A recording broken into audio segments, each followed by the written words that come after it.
Pai, amados irmãos,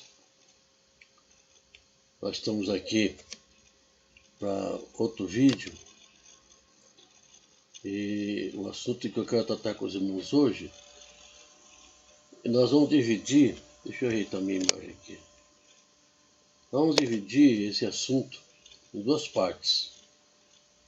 O assunto é o segredo e fonte da vitória, o rio das águas de Deus. Está baseado em Ezequiel 47, 1 a 9. E nós vamos hoje falar a parte desse estudo para os irmãos nessa nossa manhã de domingo, que nós estamos fazendo nossas escolas dominicais em casa, né? Por causa do Covid, por causa desses problemas todos que estamos enfrentando, não estamos podendo nos reunir em nossos templos. Mas eu quero saudar todos os amados irmãos da Jerizinho e todos os demais irmãos que vão também se beneficiar com esse estudo. E que o Senhor Deus abençoe a todos. Nós vamos então dar início ao nosso estudo dessa noite. Aliás, é noite que eu estou gravando, mas é para amanhã de domingo, né? Vamos lá. Depois disto, o homem, na verdade, era um anjo, né? Em forma de uma pessoa. Depois disto, o homem me fez voltar à entrada do templo. E eis que saíam águas de debaixo do limiar do templo para o oriente, porque a face da casa dava para o oriente, e as águas vinham de baixo, do lado direito da casa, do lado sul do altar. Ele me levou pela porta do norte e me fez dar uma volta por fora até a porta exterior que olha para o oriente. E eis que corriam as águas ao lado direito. Saiu aquele homem para o oriente, tendo na mão um cordel de medir. Mediu 1000 côvados e me fez passar pelas águas que me davam pelos tornozelos. 1000 côvados dá mais ou menos aí pouco mais de meio quilômetro. Mediu mais 1000 e me fez passar pelas águas que me davam pelos joelhos. Mediu mais 1000 e me fez passar pelas águas que me davam pelos lombos. E depois disto o homem me fez voltar à entrada do templo. E eis que saíam águas de debaixo do limiar do templo para o oriente, porque a face da casa dava para o oriente. E as águas vinham de baixo, do lado direito da casa, do lado sul do altar. Ele me levou pela porta do norte e me fez dar uma volta por fora até a porta exterior que olha para o oriente. E eis que corriam as águas ao lado direito. Eu estou lendo de novo, né? Que ele fez passar. Eu estou tendo um problema aqui de. Desculpa. Mas agora sim, adiantou o quadro. Estou com um problema nesse computador aqui. Mediu ainda outros 1000. E era já um rio que eu não podia atravessar, porque as águas tinham crescido, águas que se deviam passar a nado, rio pelo qual não se podia passar. E me disse: viste isso, filho do homem? Então me levou e me tornou a trazer à margem do rio. Tendo eu voltado, eis que à margem do rio havia grande abundância de árvores, de um e de outro lado. Então me disse: essas águas saem para a região oriental e descem a campina e entram no Mar Morto, cujas águas ficarão saudáveis. Toda criatura vivente que vive em enxames viverá por onde quer que passe este rio, e haverá muitíssimo peixe. E onde chegarem essas águas, tornarão saudáveis as do mar, e tudo viverá por onde quer que passe esse rio. Antes de continuarmos, algumas curiosidades aí. Sempre é dado ênfase ao oriente, ao lado oriental, ao lado do norte, depois o sul do altar, sendo que o altar está virado para o lado oriental, na frente do templo, que ele viu, né? E as águas vinham do sul do altar, portanto, de dentro do templo. E esse altar tem diversos significados. O mais importante deles é que ele é altar de bronze, e o bronze significa a justiça de Deus. Também significa a purificação de Deus. E o altar, ele é o altar do sacrifício, onde sacrifícios eram apresentados a Deus para aplacar a Deus e para renovar o pacto com Deus. Para a expiação dos pecados, o sangue era derramado. Parte daquele sangue do sacrifício, o sumo sacerdote levava uma vez por ano dentro do Santo dos Santos, para fazer expiação pelos seus pecados e pelos pecados do povo. Quando ele levava esse sangue para o propiciatório.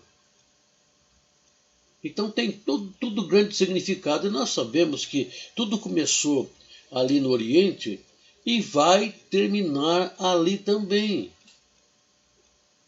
Naquela parte que nós chamamos de Oriente Médio, não é o extremo Oriente, não. O extremo Oriente é onde tem os tigres asiáticos, o extremo Oriente lembra o Japão, a China, e quando se fala em oriental, nos vem logo à mente o povo asiático. Mas a vida começou ali, naquela região do Oriente Médio e África. A vida começou por ali.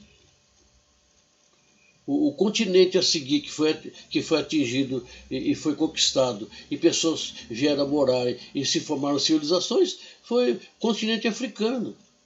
Quem não se lembra do Egito, do Sudão, e de tantas outras regiões importantíssimas da África naquela época. Então, claro que a bênção vai alcançar o Oriente, vai alcançar o mundo inteiro. E Deus é o centro, o templo é o centro, a bênção de Deus é o centro. E dizemos mais ainda, o povo de Deus está nesse centro da história também. O povo de Deus está nesse centro da história. E esse rio abençoado, o rio de Deus, Jesus Cristo é a fonte da água da vida. O justo vive plantado às margens das águas profundas que concedem vida. Aqui fala sobre essas águas modificarem o Mar Morto ter vida, ter peixe.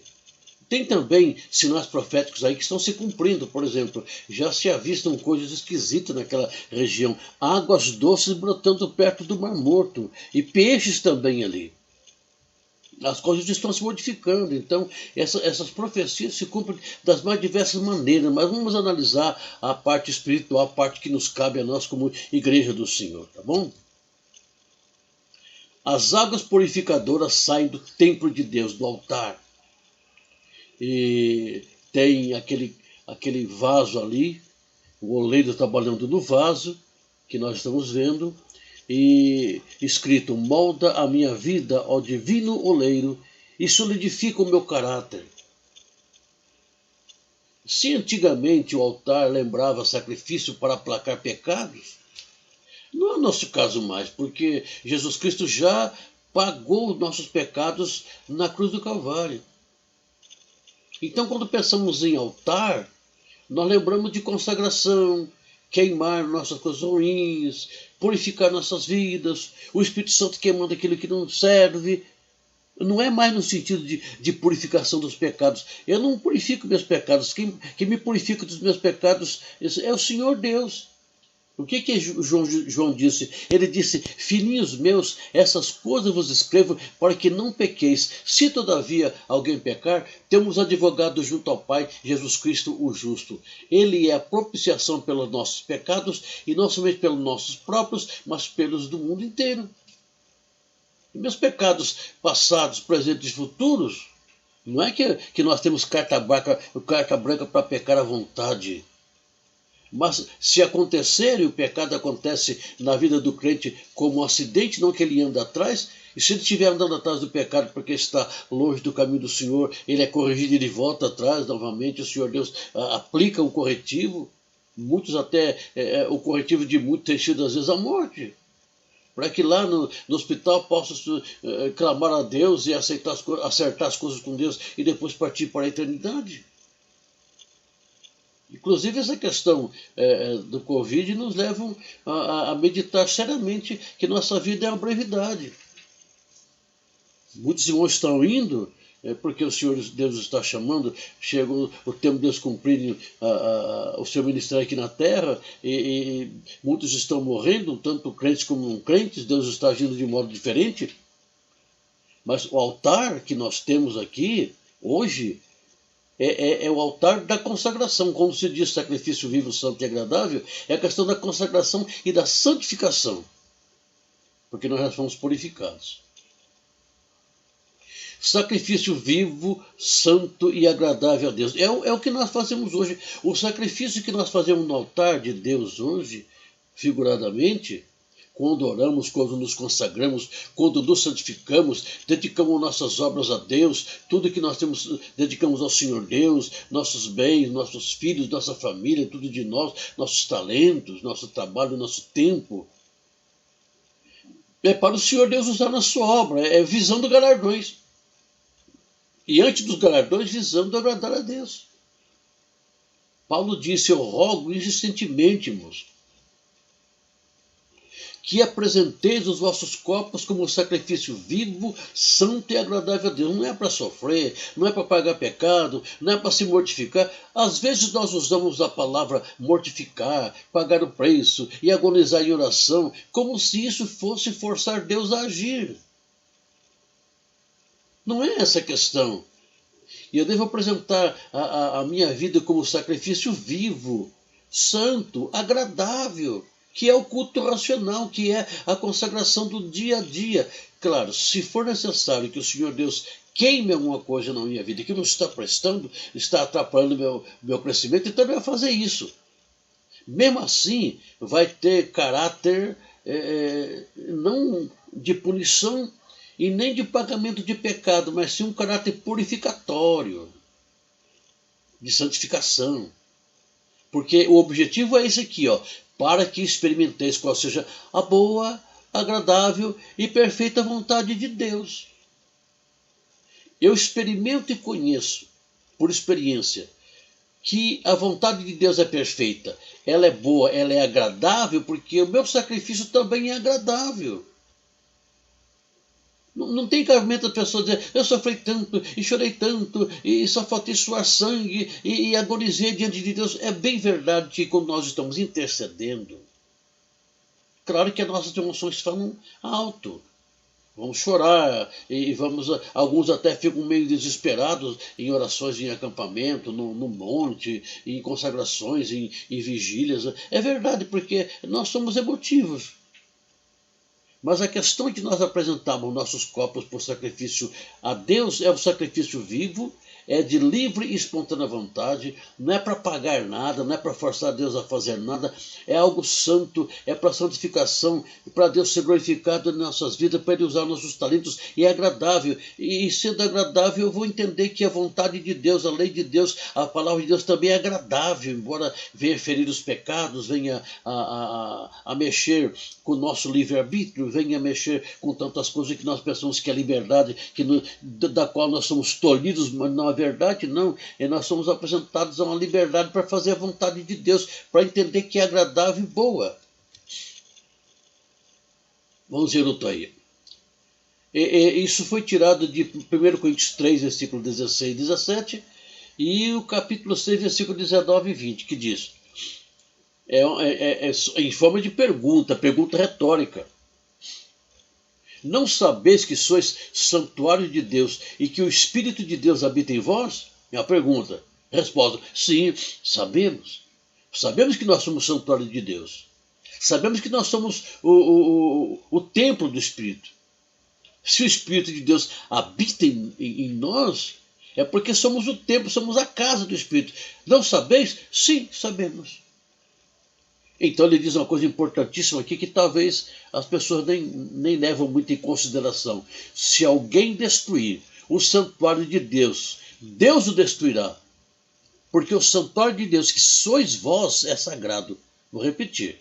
Se alguém destruir, matar, causar dano, prejuízo, agonizar, maltratar, barbarizar, se alguém destruir o santuário de Deus, que é o nosso corpo, né? Deus o destruirá. Essa pessoa será punida severamente. E vai sofrer dano. Não vai ficar de graça, não. Nós não vamos nos vingar, mas Deus vai vingar. Por quê? Porque o santuário de Deus, que sois vós, é sagrado. Somos sagrados. Somos consagrados. Somos santos, santuário de Deus.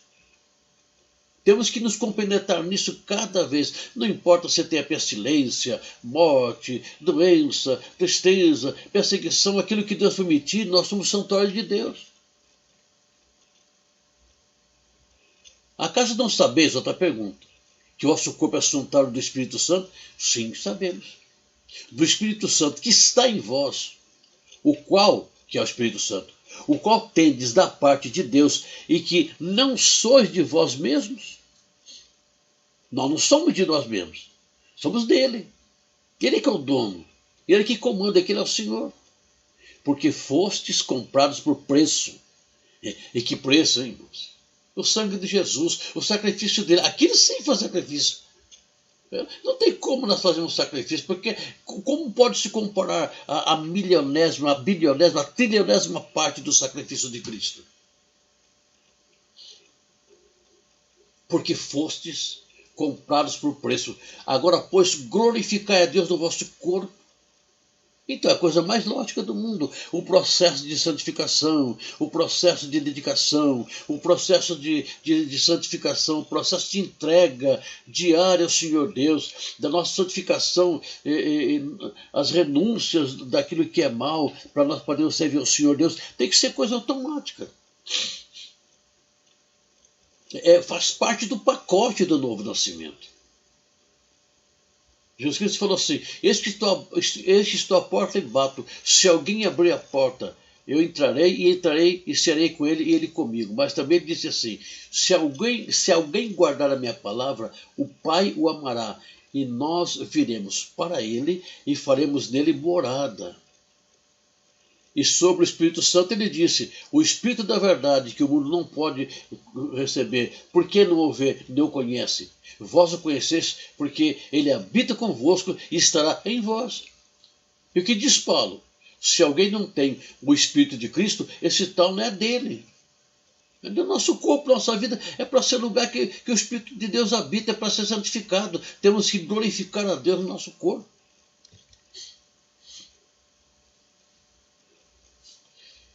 No ponto de vista de Deus, como Deus nos vê posicionalmente, nós estamos no lugar celestiais, como que já glorificados. E está escrito isso em Efésios capítulo 2, versículos 5 a 7. E estando nós mortos em nossos delitos, nos deu vida juntamente com Cristo, pela graça sois salvos. E juntamente com ele nos ressuscitou e nos fez assentar nos lugares celestiais em Cristo Jesus. É assim que Deus nos vê.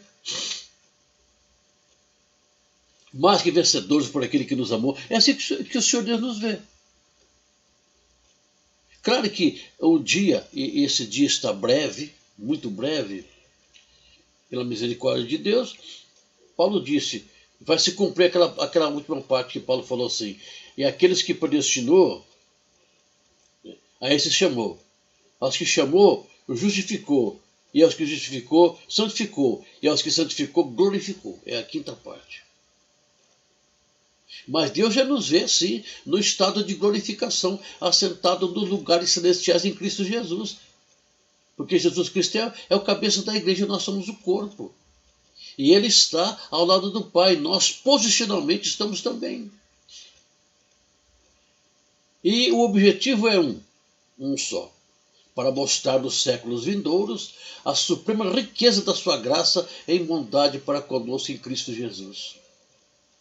Deus mostra, prova, comprova, afirma, reafirma a riqueza da sua graça em bondade para conosco nas coisas que Ele nos faz, que Ele nos dá, que nos concede, nas orações que Ele atende, do modo como Ele age, seja na vida, seja na morte. A Bíblia diz que é bonita aos olhos do Senhor a morte dos seus santos. maravilhosas obras do Senhor. Nós vemos uma pessoa morrer e o corpo ser enterrado. Jesus vê a pessoa se levantar e ir à presença dele, porque está escrito: eu sou o Deus de Abraão, de Isaque e de Jacó. Ele não é Deus de mortos, ele é Deus de vivos. E brevemente vamos nos juntar aos que já partiram, se estivermos vivos até o dia do arrebatamento, e vamos subir, e todos vivos. Todos vivos. E Deus vai mostrar nos séculos vindouros, daqui até quando tiver mundo e pela eternidade, a riqueza da sua graça e bondade para conosco, as bênçãos que Ele nos dá. Esse rio que conduz a vida, que dá vida, abundância, fruto e tanta coisa, que modifica todo o sistema, está relacionado com o justo. Lá no Salmo 1, versículo 3. Poderia ser o Salmo 1, versículo 1, 2 e 3. O Salmo todo, mas vamos pensar só no versículo 3, que fala sobre essa questão. Ele, o justo, o homem e a mulher de Deus, a pessoa de Deus salva, transformada, nova criatura. Ele é como árvore plantada junto à corrente de águas, que no devido tempo dá o seu fruto e cuja folhagem não murcha. E tudo quanto ele faz será bem sucedido. Então a árvore plantada junto à corrente de águas produz fruto. As folhas são bonitas, o tronco é bonito, tudo tem vida. Agora uma árvore que está fora, longe da água, não tem água nenhuma, tudo ressequida, tudo feio, não produz nada que preste, não tem fruto, não dá nem para ter sombra debaixo de uma árvore que não tem nem galhos e nem folhas. Mas o povo de Deus é como uma árvore plantada junto à corrente de água que dá fruto no devido tempo. E a Bíblia diz que nós temos que pregar o Evangelho a tempo e fora de tempo. Durante o tempo que Ele nos dá, a Bíblia diz assim, durante o dia que se chama, o tempo que chama hoje, nós somos chamados para produzir fruto. Cada vez mais, vamos continuar. Tudo viverá por onde passar este rio. Que bonito, né? Esse aqui, para quem não sabe, esse rio aqui é o Jordão, viu? E esse aqui é a terra de Israel. É o Jordão lá longe, assim, no rumo das suas nascentes, a água não é tão poluída aí não. Quando passa pela cidade já é poluída. Aí nessa parte ainda tem peixe nos rios, o pessoal às vezes faz batismo e tudo. Lá em João capítulo 15, versículos 4 e 5, diz que nós temos que produzir frutos. É necessário que produza. Jesus Cristo espera, porque é o que se espera de uma árvore frutífera, que você planta a produção de frutos. E ele diz o modo como isso acontece. Permanecei em mim e eu permanecerei em vós. Como não pode o ramo produzir fruto de si mesmo, se não permanecer na videira, assim nem vós o podeis dar, se não permanecerdes em mim. É claro, estar ligado no Senhor, em oração, em comunhão, na palavra, com os irmãos, na igreja, vencendo, procurando vencer, solicitando ajuda quando necessário. Isso é permanecer em Cristo. Os irmãos estão procurando permanecer em Cristo, eu também quero permanecer em Cristo, e se eu estiver com eles, eu vou permanecer em Cristo também.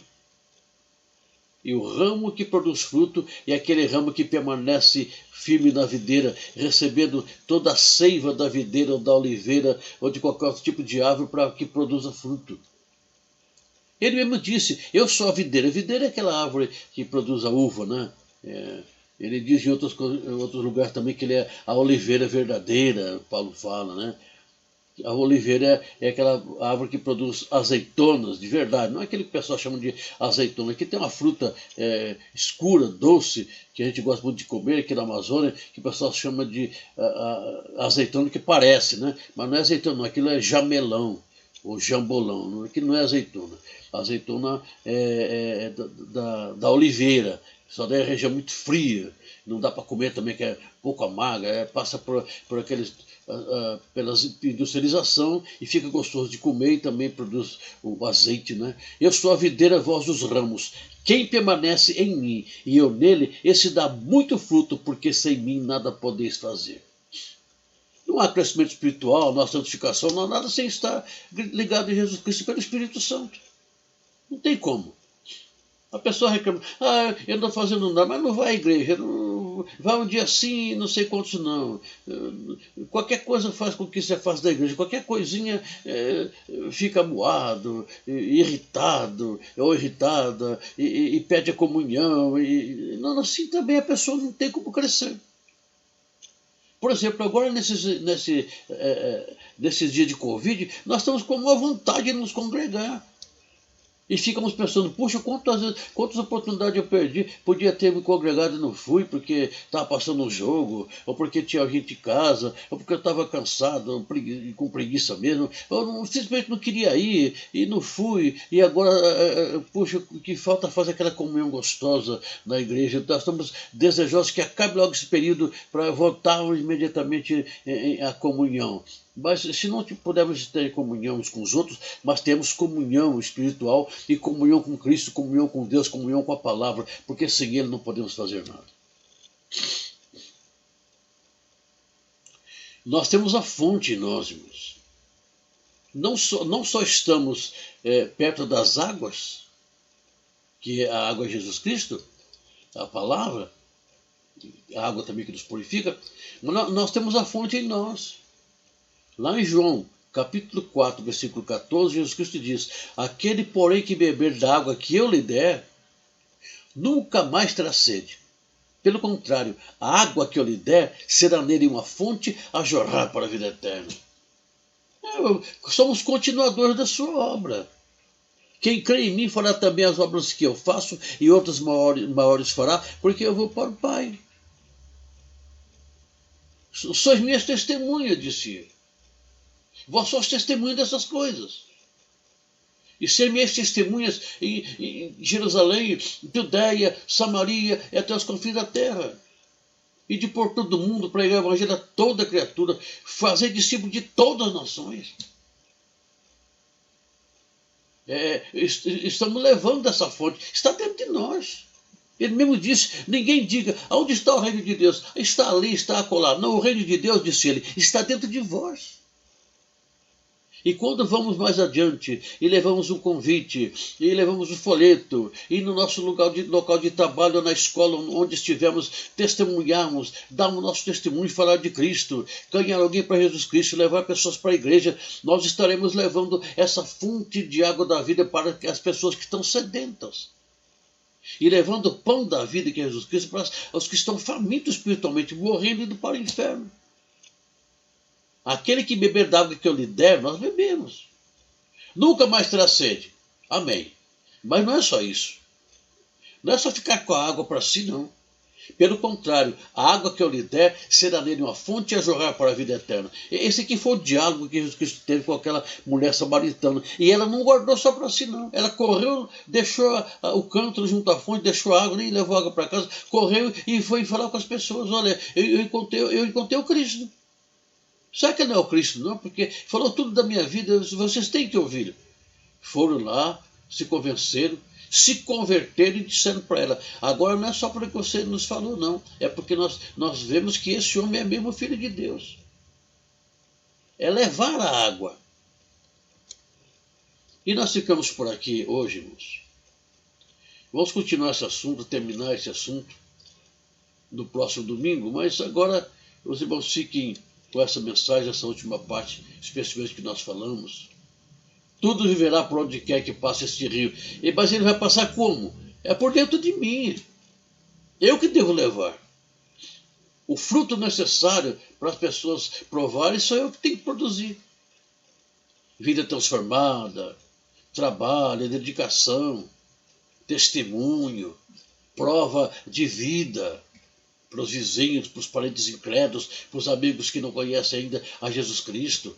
E se não conhecem ainda, culpados somos nós, estamos perto deles, por que não falamos de Cristo a eles? Porque aquele que tem a água dentro de si é também a fonte a jorrar para a vida eterna e produz fruto. Tudo viverá por onde quer que passe este rio. Que tudo viva, meu amado irmão, por onde quer que você passe. Tudo viva por onde quer que nós passemos. Shalom, Adonai El Shaddai, a paz do Senhor Deus Todo-Poderoso a todos os amados.